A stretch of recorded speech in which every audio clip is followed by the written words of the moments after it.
Hey, there was a great question yesterday on one of the social media discussion sites that I just wanted to share with you. Uh, so we'll just go. It was really, can we expect God to answer this prayer? And the person's question was, with the whole world praying, is a miracle about to happen? He or she said, I'm sure all churches, all monasteries, and most people from all religions are focusing their energies and prayers on this coronavirus pandemic. Isn't this enormous collective effort of belief a moment that should prove the power of prayer? That's a great question. Now, this person self-identified themselves as an atheist. So already I think it's fair to see a little bit of a smirk on the person's face. Since he or she identified as an atheist, then they don't really believe in God, and therefore they don't really believe in prayer. So this question is almost certainly, so it would seem, an insincere kind of taunt rather than an honest question. Like, if your God doesn't show up now, then he really doesn't exist. But regardless, let's answer the question because I think it's a good question, even though it's probably insincere. So someone asked this person in response to his question, suppose a treatment for the virus appeared tomorrow. Would you attribute it to God? And he responded, well, no, he would not. He would only regard it as a miracle from God if it disappeared without any medical assistance. How? Okay, in other words, he would only accept it as a miracle if all medical personnel backed off around the world and none of them did anything more.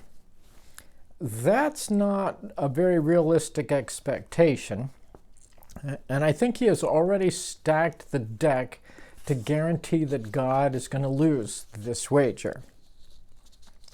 But my question is this: why is it unreasonable? Why is it unreasonable to think that God would intervene in the minds and the work of the researchers? Why would it have to be without medical assistance to be a miracle? You see, not only is the deck stacked to guarantee that God will lose this, but it's also a misunderstanding of how prayer works and how God works. And then the person said, the atheist said, we could only call it a miracle if it were against all the laws of physics, science, medical knowledge, chemistry, and nature. Now, wait a minute.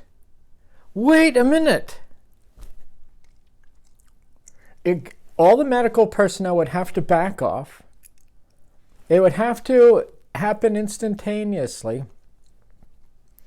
And it would have to be against the laws of nature, physics, science, medical knowledge, and chemistry.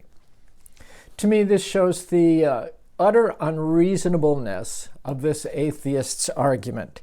He wants something natural to happen, the cessation of the coronavirus, but he won't accept any answer that has a connection to the natural world.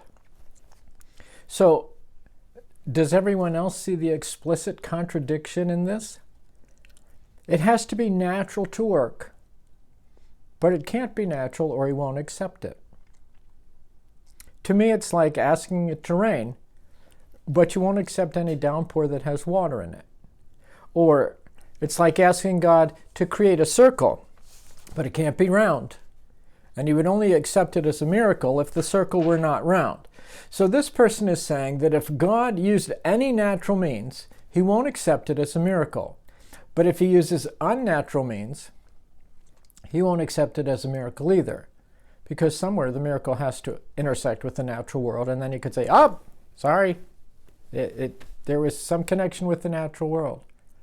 And if God uses people in the process, he won't accept it as a miracle. What in the world kind of reasoning is this?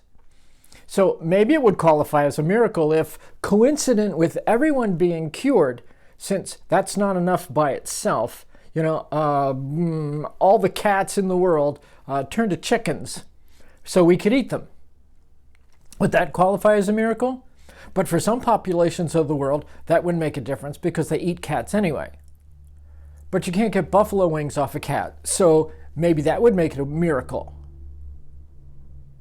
Wait. Here's the miracle.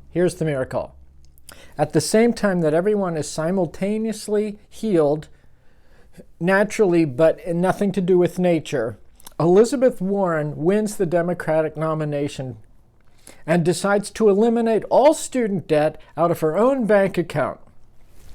And then one of these in everybody's pantry, mysteriously and miraculously. Maybe that would...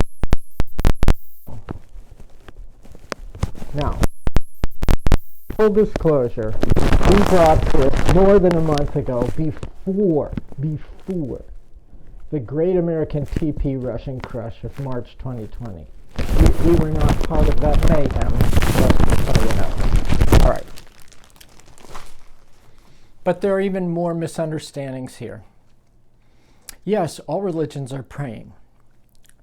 But it's not like there's a divine conference table somewhere surrounded by Allah, Krishna, Yahweh, and Jesus. And they decide, because of all the pressure, to work together for once and answer the world's prayer. I sure hope people realize what I'm about to say, but if not, let me explain. It's impossible that all religions are true because they explicitly contradict one another.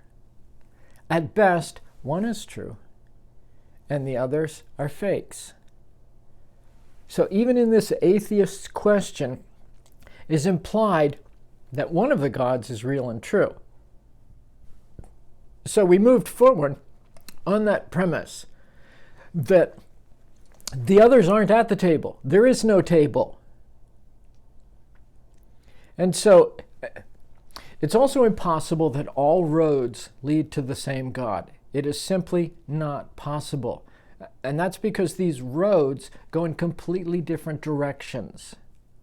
They can't all lead to the same place. So we have to understand what that means, is that 75% of the world's population is praying to no one.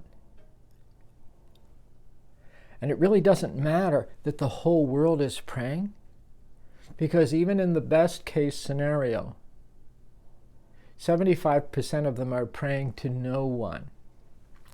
So it's just a meaningless setup. The whole question is gamed. It's a meaningless setup.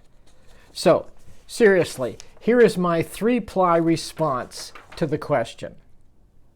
Oh, okay, seriously. Here's my 3-fold answer to the person's question. Here's how God answers prayer.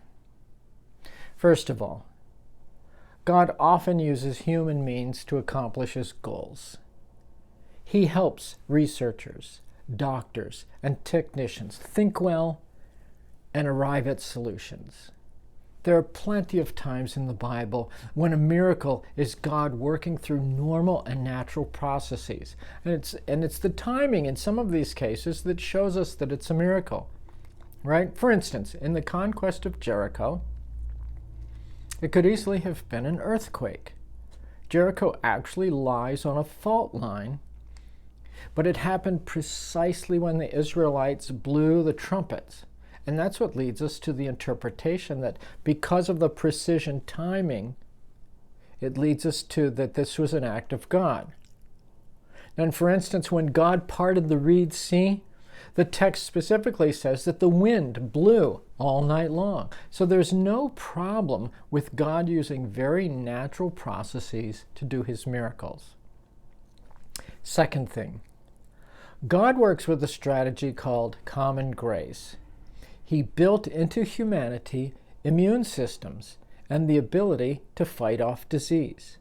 That's why only a small percentage of the people who get the coronavirus actually die from it. And the people who die usually do so because of other vulnerabilities in their overall health, like we see in the elderly or people with respiratory problems. So God is always at work through life as usual. And the fact that our bodies are so wonderfully made is a work of God that is just as much or more a miracle than the parting of the Red Sea. The third thing, God is entitled to make a sovereign decision. Even in a time like this, He is not obligated to answer our prayers. He's not Santa Claus to give us our wish list or a slave to do our bidding. There are possible reasons He wants to allow the virus to continue, one of which could easily be to help a very hostile world come together for a change over a common global enemy. Even the fact that the entire world is praying is incredible. The fact that the world is working together to conquer this is a miracle all by itself. So I think this person who has asked the question is taunting.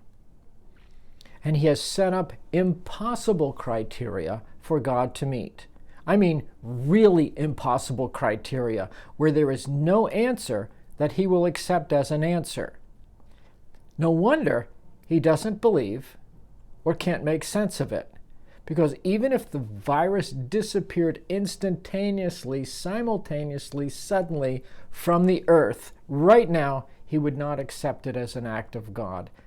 In contrast, we have to use our brains, we have to think logically, and also understand what prayer is and how God works. It's very possible that a miracle is happening even while I speak.